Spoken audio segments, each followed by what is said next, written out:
and Prose. This is a wonderful venue. Abby, thank you for having me here. It is a pleasure and an honor. So let me just get right into this book. I opened the book with this. One other acknowledgement I'd like to make. Sam Sachs is back here. Sam helped tremendously with this book, did a lot of the research, a lot of the editing, some of the writing in it, and fills in for me on my, in fact, filled in for me on the TV show tonight. Right now, we're on the air. It's Sam's face. There you go. And Kurt and Andrew and Nate are with us, our line producer and a senior producer and producer for the TV show. And Sasha's here from RT. Oh, there's Sasha. So I just, and Luis from Brazilian television. I forget anyway, thank you all. I always, they say it's dangerous to start thanking people because you always forget somebody.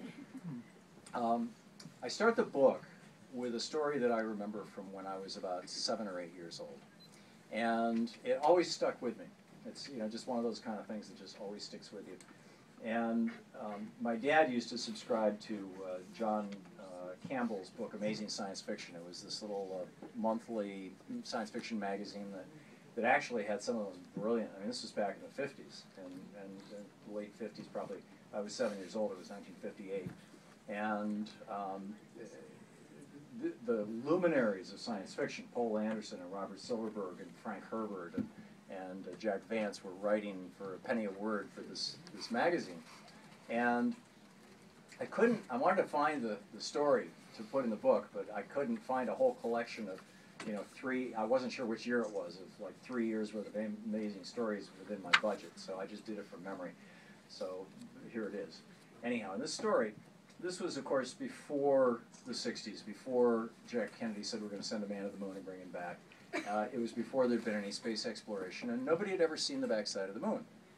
And so in the science fiction story, in the science fiction book, or short story, this group of astronauts have been blasted off from the Earth, and they're going around the backside of the moon, and they're going to see the backside of the moon, and then come back and tell us all what it was, take pictures of it, all, whatever they can do.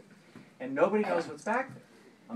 Could it be a crashed spaceship from an ancient civilization? Might it be, like Jules Verne, there's a jungle with dinosaurs? Could it be, little green people? What is it? What could it be? And as they're coming around the backside of the moon, they say to Houston, to control, we've got to turn off the power to save the batteries because they had vacuum tubes back in those days, and we're going to turn off the filaments, and because we're going to lose your signal anyway because the moon is going to interfere with the radio waves. And so we'll catch you guys in a few hours when we come back around the other side of the moon. And they turn off the radios, and as they go around the back side of the moon, they're looking out the windows, and there's this moment of collective shock and horror. And then virtually a fistfight breaks out in the cockpit of the space capsule about, should we tell them? Or should we not? And if we do, and if we don't, what are we going to tell them? What, and it became this, because the old roller coasters that they used to have back, in the 50s and what, that are made out of 2x4s. Nowadays they make them out of steel, but the old 2x4 roller coaster.